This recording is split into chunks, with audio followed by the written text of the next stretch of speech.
저는 올해 72세인 박준호라고 합니다. 서울 한복판의 낡은 아파트에 혼자 살고 있습니다.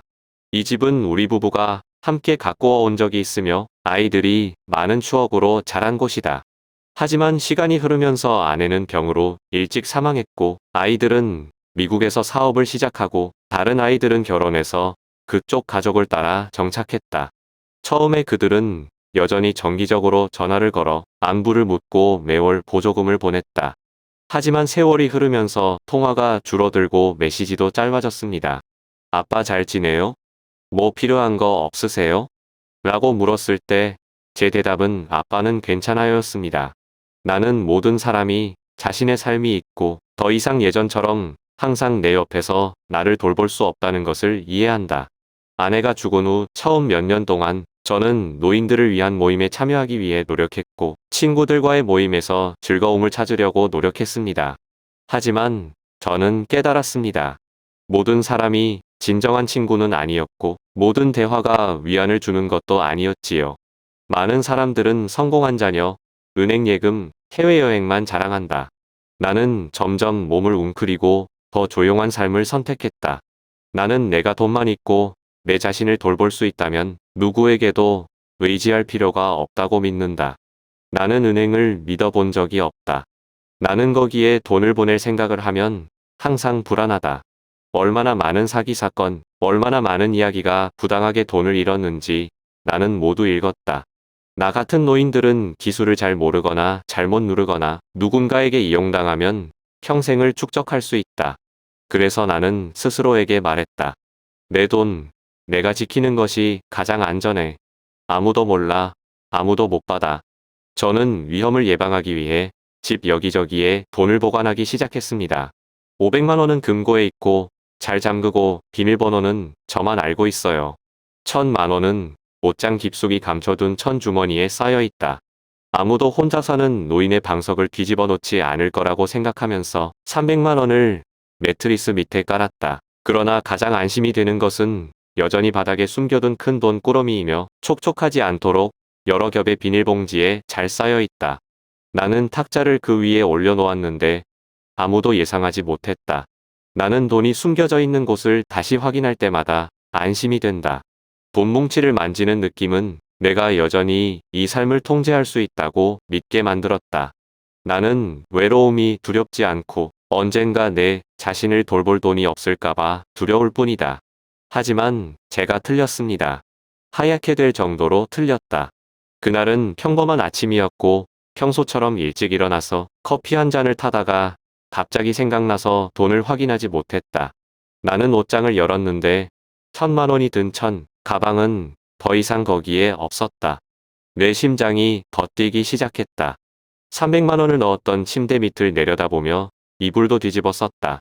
마음속으로 불안감이 엄습해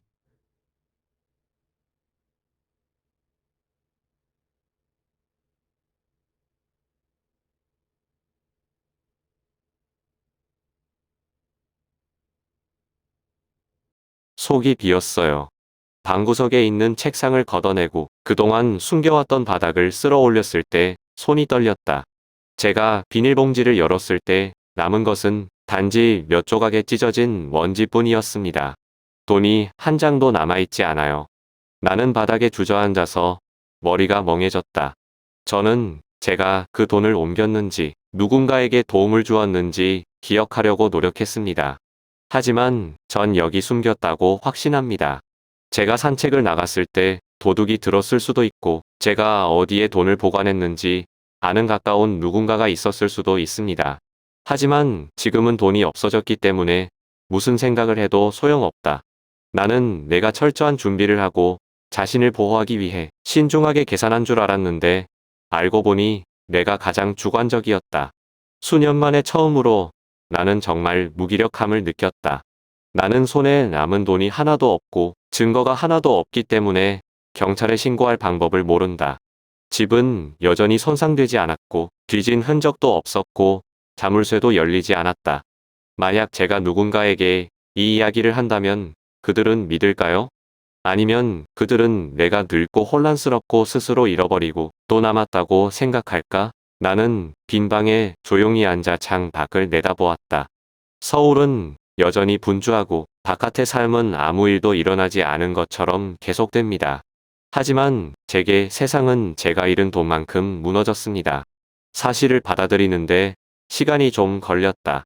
돈을 잃어서 가장 중요한 것은 돈을 잘 숨기는 것이 아니라 자신을 더 올바르게 보호하는 방법을 아는 것이라는 것을 알게 되었다. 나는 은행을 이용하는 법을 배우기 시작했고 낡은 생각을 억누르는 대신 현대 생활에 적응하는 법을 배웠다. 나는 또한 고독과 상실감에 계속 웅크리는 대신 마음을 여는 법을 더 배웠다. 이제 저는 더 이상 현금을 집안에 가지고 있지 않습니다. 대신 저는 작은 것에서 즐거움을 되찾으려고 노력합니다. 어느 날 아침 천천히 걸으며 따뜻한 차 한 잔, 오랜 친구와의 대화. 아무리 많은 돈을 가지고 있어도 마음이 불안하면 결코 충분하지 않다는 것을 깨달았다. 당신은요? 당신은 당신이 옳은 일을 하고 있다고 굳게 믿고 언젠가 그것이 잘못이라는 것을 깨달은 적이 있는가? 만약 있다면 당신의 이야기를 나누세요. 아마 우리는 서로 공감대를 찾을 수 있을 거예요. 그날 날씨가 쌀쌀해서 나는 두꺼운 옷을 입고 오랜 친구를 만나러 집을 나섰다. 그도 70이 넘었고 흰머리가 거의 없어졌지만 목소리는 여전히 평소처럼 상쾌했다. 오랜만에 같은 세대의 사람과 함께 앉아 인생의 우여곡절을 겪은 적이 있다. 우리는 간단히 저녁 한 끼만 먹고 가벼운 술 몇 잔을 들이키고 서로에게 옛날 이야기를 했다. 나는 많이 마시지 않고 너무 오래 머무르지도 않는다. 저녁 9시가 넘었을 때 나는 일어서서 친구에게 인사를 하고 집으로 걸어갔다. 서울의 거리는 여전히 저녁으로 분주하고 네온 불빛이 비에 젖은 노면에 반사되어 얼룩덜룩한 색조 조각들을 만들었다. 나는 차가운 공기를 마시며 천천히 걸었다. 내 머릿속에는 방금 너에게 한 이야기, 옛날 기억밖에 없다. 아파트에 도착했을 때 나는 모든 것이 정상이라는 것을 알았다. 내가 떠날 때처럼 집의 문은 여전히 닫혀 있었고 누군가가 침입했다는 징후는 없었다. 나는 문을 열고 들어가고 불을 켰고 하루가 평화롭게 지나갔기 때문에 안도감을 느꼈다. 나는 한숨을 쉬며 열쇠를 탁자 위에 올려놓고 느긋하게 외투를 벗었다. 하지만 침실에 들어섰을 때 저는 깜짝 놀랐습니다. 늘 정돈되어 있던 내 방이 엉망진창이 되었다. 옷장이 뒤집히고 옷이 바닥에 흩어졌다. 금고 문이 활짝 열렸고 안은 텅 비어 있었다. 침대 곁으로 천천히 걸어갈 때 내 심장은 쿵쾅거리고 손은 차갑다. 매트리스가 비스듬히 당겨져 아래 공간을 드러냈다. 하지만 저를 우울하게 만든 것은 제가 가장 큰 돈을 보관했던 바닥, 모퉁이였습니다. 거기에는 작은 구멍이 있었고 내가 돈을 꼼꼼히 포장했던 비닐봉지 조각들은 이제 쓸모없고 찢어져 있었다. 몇 년 동안 숨겨온 돈, 완전히 사라졌어요. 나는 침대에 털썩 주저앉아서 머리가 멍해졌다. 없어졌어. 내가 소중히 간직하고 있던 모든 돈, 아무도 가져갈 수 없다고 생각했던 돈이 이제는 없다. 나는 항상 현금을 집안에 두는 것이 가장 안전한 방법이라고 믿었다. 하지만 제가 틀렸어요. 뼈저리게 틀리다. 내 마음속에 공황 발작이 치솟았다. 누가 이랬어요? 그들은 어떻게 집에 들어왔을까요? 왜 나는 아무것도 듣지 못했을까? 나는 밖으로 달려나가 이웃집마다 문을 두드렸다. 뭐 본 사람? 이상한 소리 들은 사람? 졸린 얼굴들, 고개를 흔드는 것, 익숙한 대답들. 안 들려. 당신 집의 문은 여전히 닫혀 있습니다. 돈이 숨겨져 있던 곳을 잘못 기억한 게 확실한가요? 나는 목이 메마른 것을 느꼈다. 잘못 기억 안 나요. 나는 그 돈이 어디에 있는지 확실히 안다. 그리고 지금은 더 이상 존재하지 않습니다. 나는 급히 경찰을 불렀다. 그들은 와서 밝은 손전등을 들고 흔적을 확인했다. 경찰관이 차분하지만 차가운 목소리로 나를 바라보았다. 혼자 산 지 얼마나 됐어요? 10년 이상. 나는 목이 쉬라고 대답했다. 당신은 얼마나 자주 외출합니까? 많이 없어. 그냥 집 근처를 산책하거나 가끔 친구를 만나요. 집에 현금을 가지고 있다고 누군가에게 자주 자랑하나요? 깜짝 놀랐어요. 나는 그 돈에 대해 아무에게도 말한 적이 없다고 생각한다. 하지만 아마도 누군가가 추측했을 것입니다. 옛날 지인, 이웃 사람이 우연히 들었어요? 아니면 내가 모르는 어떤 사람이 오랫동안 나를 따라다녔을까? 경찰관은 고개를 저으며 한숨을 쉬었다. 도둑이 오랫동안 그를 지켜본 것 같습니다. 그들은 그가 혼자 사는 것을 알고, 그가 은행을 믿지 않는다는 것을 알고, 그가 현금을 가지고 있다는 것을 안다. 그들은 기회를 기다리고 있습니다. 등줄기를 따라 한파가 몰아치는 것을 느꼈다. 알고 보니 나는 줄곧 감시당하고 있었다. 저는 제가 조심하고 모든 것을 통제하고 있다고 생각했는데 알고 보니 제가 통제당하고 있었습니다. 나는 경찰관의 팔을 붙잡았다. 간절한 목소리로 돈을 돌려받을 수 있을까요? 그는 나를 쳐다보았고 눈빛은 공감으로 가득 차 있었지만 말은 잔인했다. 보안 카메라 설치했어요? 아니요. 어렵습니다. 현금이 없어지면 없어져요.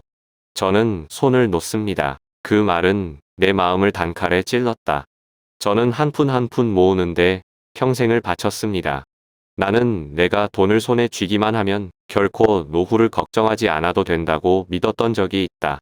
하지만 하룻밤 사이에 모든 것이 사라졌습니다. 저는 남은 게 없어요. 증거도 흔적도 없고 자기 자신 외에는 비난할 사람도 없다. 나는 그 지저분한 방에 얼마나 오래 앉아 있었는지 모른다. 벽의 시계는 여전히 빠르게 돌아가고 서울은 아무 일도 없었던 것처럼 여전히 분주합니다. 하지만 제게 세상은 제가 잃은 돈만큼 무너졌습니다. 사실을 받아들이는데 아주 오랜 시간이 걸렸다. 돈을 잃어버렸고 나의 가장 큰 두려움은 도둑 맞는 것이 아니라 외로움과 상실에 대한 집착이라는 것을 깨달았다. 저는 제가 가장 중요하다고 생각하는 것을 보호하기 위해 애쓰고 숨기고 걱정하는데 너무 많은 시간을 보냈습니다. 하지만 결국에는 돈이 없어질 수도 있지만 시간과 건강, 마음의 평화는 제가 더 소중히 여겨야 할 것입니다. 그날부터 저는 더 이상 현금을 집안에 보관하지 않기로 결정했습니다. 나는 약간의 거리낌이 있지만 나는 은행을 이용하는 법을 배운다. 저는 작은 카메라를 문 앞에 설치했습니다. 세상이 항상 안전한 것은 아니라는 것을 상기시켜주기 위해서였죠. 하지만 무엇보다 중요한 것은 저는 수년 동안 저를 따라다녔던 보이지 않는 걱정을 푸는 법을 배우기 시작했습니다. 지금도 매일 아침 커피 한 잔을 만들지만 더 이상 돈이 숨겨져 있는 곳을 확인하는데 여념이 없다. 나는 사람들의 흐름이 여전히 그들의 삶에 서두르는 창밖을 바라보았다. 나는 아무리 많은 돈을 가지고 있어도 마음이 불안하다면 결코 충분하지 않다고 스스로에게 말했다. 당신은요? 당신은 당신이 옳은 일을 하고 있다고 굳게 믿고 언젠가 그것이 잘못이라는 것을 깨달은 적이 있는가? 만약 있다면 당신의 이야기를 나누세요. 우리는 어쩌면 서로에게서 동정심을 찾을지도 모른다. 도난 사건 이후 저는 극도로 혼란에 빠졌습니다. 그 어느 때보다 집이 춥고 허전해졌다. 저는 돈을 잃었을 뿐만 아니라 수년 동안 보호하려고 애썼던 안전 감각도 잃었습니다. 매일 밤 나는 침대에 누워있지만 잠을 잘 수가 없다. 나는 계속 뒤척이고 잃어버린 돈에 대해 생각하고 도둑에 대해 생각하고 그들이 어떻게 나를 따라다녔는지 생각하고 적절한 시기에 조치를 취하기를 기다렸다. 그때 내 손에는 은행에 저축한 돈이 조금밖에 없었다. 내가 매달릴 수 있는 유일한 돈이었다. 나는 어쨌든 이 돈이 적어도 아직 남아있다고 스스로에게 말했다. 많지는 않지만 최소한의 생활은 감당할 수 있을 만큼 충분해요. 나는 더 조심스럽고 아무도 믿지 않고 무슨 일이 일어났는지 아무에게도 말하지 않았다. 나는 스스로에게 경계해야 하고 더 조심해야 한다고 상기시켰다. 그러던 어느 날 조용한 방에 조용히 앉아 있을 때 전화벨이 울렸다. 이상한 숫자죠. 나는 조금 망설이다가 전화를 받았다. 안녕하세요. 은행에서 전화드렸습니다. 목소리는 전에 거래할 때 만났던 직원처럼 정중하고 부드러웠습니다. 우리는 그가 활성화되지 않은 계정을 가지고 있다는 것을 발견했습니다. 오늘 안에 절차가 완료되지 않으면 규정에 따라 계좌에 있는 돈이 동결되거나 회수될 수 있습니다. 깜짝 놀랐어요. 아직 활성화되지 않은 계정, 어떤 계좌를 개설했는지 기억이 나지 않지만 머리가 복잡합니다. 나는 방금 돈을 잃었고 더 이상 잃을 수 없다. 당황해서 다시 물었다. 제가 뭘 해야 하죠? 줄 끝에 있는 사람은 침착하게 다음을 안내한다. 매우 간단합니다. 신원을 확인하기 위해 앱을 다운로드하면 됩니다. 이것은 고객이 지점을 직접 방문하지 않고도 쉽게 작동할 수 있도록 해주는 새로운 은행 시스템입니다. 나는 서둘러 지시를 따랐다. 앱을 다운로드하고 개인정보를 입력하고 그들이 가리키는 대로 단계를 밟는다. 저는 의심하지 않아요. 와이어 헤드의 목소리는 매우 전문적이며 말투는 매우 설득력이 있다. 저는 이것이 진짜 은행이라고 생각합니다. 그들은 단지 제 계좌를 보호하는 것을 돕고 있을 뿐입니다. 몇 분 후 제 핸드폰이 울렸어요. 은행에서 온 메시지. 1,500만 원 인출 성공했습니다. 저는 깜짝 놀랐어요. 나는 돈을 인출한 적이 없다. 나는 어떤 거래도 확인하지 않았다. 나는 은행 앱을 열고 계좌를 다시 확인했다. 잔액 0원. 나의 마지막 돈이 전부 없어졌다. 나는 부들부들 떨면서 방금 나에게 연락한 번호를 다시 불렀다. 아무도 안 받아요. 나는 은행에 전화를 걸었고 그들은 오늘 어떤 직원도 나에게 전화하지 않았다는 것을 확인했다. 깨달았어. 속았어요. 그 사람들은 은행원이 아니에요. 그들은 저와 같은 노인들의 무지와 혼란스러운 심리를 이용하는 정교한 사기꾼일 뿐입니다.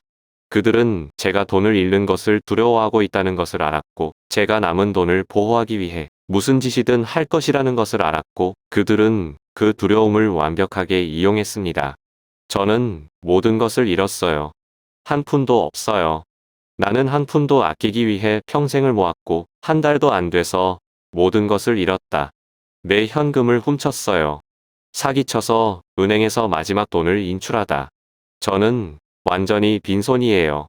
나는 움직이지 않고 앉아서 핸드폰 화면이 어두워지는 것을 보았다. 나는 울지 않는다. 나는 더 이상 울 눈물이 없다. 그냥 공허하게 느껴져요. 저축한 삶, 잃어버린 걱정 속에 사는 삶. 결국 아무것도 지키지 못했다.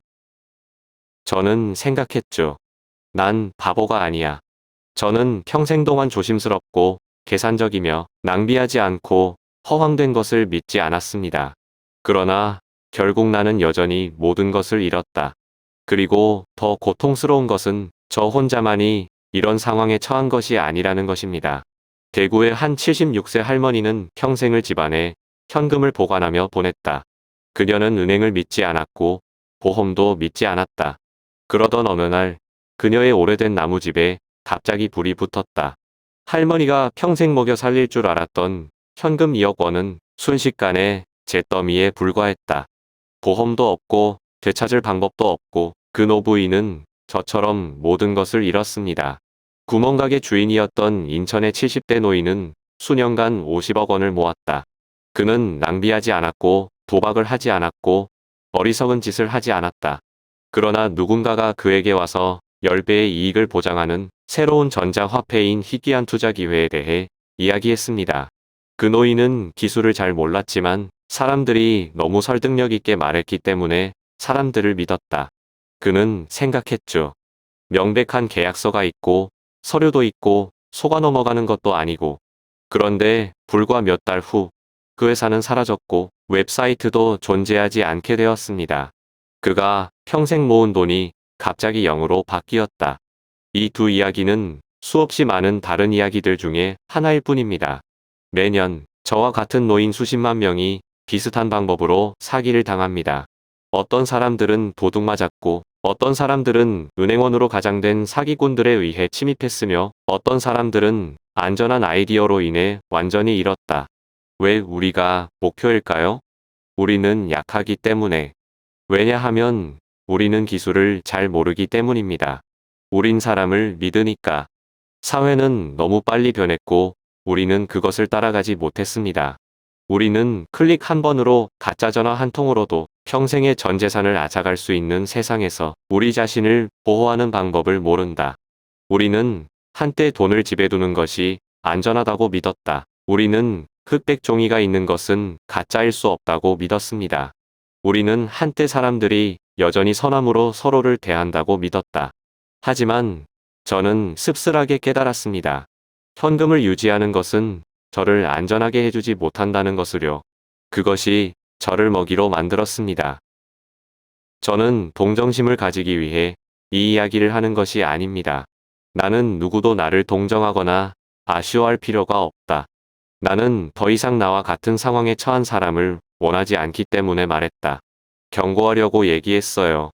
집안에 현금을 너무 많이 보유하지 마세요. 만약 있다면 일부라도 즉시 은행에 예금하세요. 수중에 있는 돈이 가장 안전하다고 생각했지만 그 때문에 모든 것을 잃게 되었다. 경찰, 은행, 검찰이라고 부르는 사람이 있으면 즉시 전화를 끊으십시오. 그들이 변명하는 위협이나 이상한 절차를 믿지 말아라. 전화 한 통이면 당신의 축적된 삶을 앗아갈 수도 있다. 믿을 수 없는 수익으로 투자 초청을 받는다면 믿지 마세요. 세상에 쉽게 돈을 가져다 주는 것은 자신의 땀밖에 없다. 누군가가 단기간에 2배, 3배의 돈을 돕겠다고 약속한다면 그것은 확실히 함정이다. 나는 주관적인 일분 때문에 모든 것을 잃었다. 사람을 믿는 순간 무해해 보이는 결정, 그리고 저는 빈손이었습니다. 그런 일이 당신에게 일어나지 않도록 하세요. 저는 제 이야기가 누군가에게 교훈이 되어 다시는 누구도 이 고통을 겪지 않기를 바랍니다. 여러분은요? 사기를 당한 적이 있습니까? 이상한 전화, 확실한 투자 초대 또는 사칭한 사람들로부터 위협을 받은 적이 있습니까? 집에 현금을 보관하고 있는 친척이 있습니까? 만약 그렇다면 너무 늦기 전에 그들에게 바꾸라고 충고하세요. 주관적인 순간은 평생의 후회와 바꿀 수 있다. 우리가 함께 경계할 수 있도록 당신의 이야기를 나누세요. 한순간의 실수로 모든 것을 잃지 않도록 하세요. 여러분들이 관심이 있다면 저는 한국에서 행해지는 정교한 속임수, 사기꾼들이 노인들의 무지와 신뢰를 어떻게 이용하는지에 대해 계속 이야기할 것입니다. 계속 듣고 싶은지 댓글 남겨주세요.